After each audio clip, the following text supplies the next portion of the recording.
وعليكم السلام والرحمة. أهلا وسهلا بكم متابعين ونورتوا القناة. ونبديها بالصلاة على الرسول. اللهم صل وبارك على حبيب المصطفى. طبعا اليوم موضوعنا أجمل بخور. نريد بخور إثباتية تظل بالبيت، يكون بخور نوعيته حلوة وبسيط. ووحدة كاتبت لي تقول أنا أريد بخور من عندك أسوي مصدر رزق إلي. هذا البخور طبعا بخور حلو بسيط، كل وحدة تسوي بالبيت. ومو بس هذه، وبي إثباتية قوية بالشم. طبعا ناخذ حي الله بخور من بخور النبيل، من ماركة، تكون ماركة حلوة نجيبها. هسه أنا عندي شيشة بخور النبيل اسمه بس حلو. وشلون أعرف البخور إذا كان حلو؟ مثل أرجل الشيشة مالته بيها حسنها ثقيلة، هاي معناها بيها زيوت وايدة، والإثباتية قوية مالته.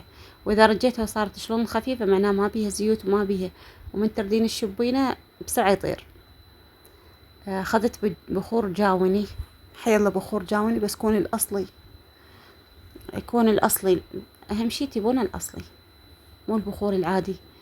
وأخذت بخور، هذا بخور بالتولة، طبعا يسمونه بخور تولة حلو. هم اكو اصلي واكو مو الاصلي. اهم شي تبون المواد الاصليه، وهي الاثباتيه راح تصير. ليش هسه نيبت بخور يكون بيه زيوت وايده على مود عشان نحطن بيه؟ وشنو بعدين خليت وياهم؟ خليت علك المر. هل علك المر نفس لبان الذكر؟ لا، يختلف. لبان الذكر يفيد علما للقولون العصبي اللي يشربونه، ما بيعطر، مو مثل علك المر. علك المر لا، بيعطر، ريحته للبخور حلو. هاي المعلومة شوي واحد اكو اكثريتهم ما يعرفونها. خليت دهن العنبر ودهن الورد، اي بخور. وخليت عندي زيت دهن العود، حبيت شوية بس طعمه شوية. طبعا هاي عجينة انا مسويتها. شنو هي؟ بتتكون من بخور الجاوني ولبان الذكر وزيوت عطرية. اي عطر انت تحبينه تخلينه بيه خلي كامل عليهم. طبعا هاي ترست، شوفوا ليش هيك صار، لان ترست بحيث خليت نص القوطية منها على ماعج. قد صار لي مخمرتها تقريبا اشهر، صار لي مخمرتها. شوفوا شلون صارت. هذه راح تصير اللي هي البخور اللي تعطي نكهة البخوري. اذا شبيت البخور هذا طبعا يظل البيت مالتش كله يفاوح، يفاوح، وعطر بخورش مميز. بعد واحد تدرون بالشتاء يكون على طول يبخر علشان رطوبة، وعلشان مثلا النفسية تحب البخور بالشتاء. سبحان الله، مو مثل الصيف، تختلف بالصيف. طبعا هذا مسك خام. هذا المسك يعني تعرفونه شوي ينطي إثباتية للعطر، وتخلي تخميرة البخور كلش طيبة. تحسون البخور لو شبيتوه. ومو بس هذا، تطلع دخانة وايد بالبخور، تخلي دخانة وايدة بالبخور وتخلي له نكهة. واللي سألتني قالت أنا أريد أسوي مصدر رزق إلي. حبيبتي والله ما بي شي واحد يسوي رزق إله، بس كون ما يرضي رب العالمين. أهم شي يرضي رب العالمين. وحلو واحد يترزق يسوي مشروع. مو بس هذا، تحسين أن أنت تعطين عطاء، وتحسين أن أنت الثامرين بالحياة، الثابرين، ليس الثامرين، الثابرين العفو.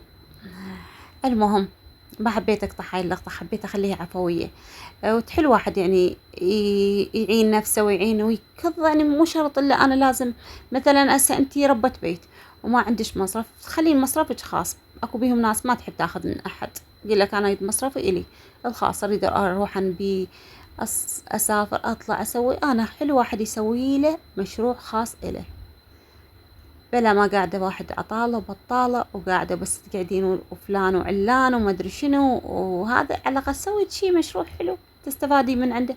فهذا البنات البخور، والله هذا البخور حلو وطيب ويظل إثباتيته. واللي تعرفون بالشتاء بيتنا يحتاج البخورات عشان الفراش تظل بيه.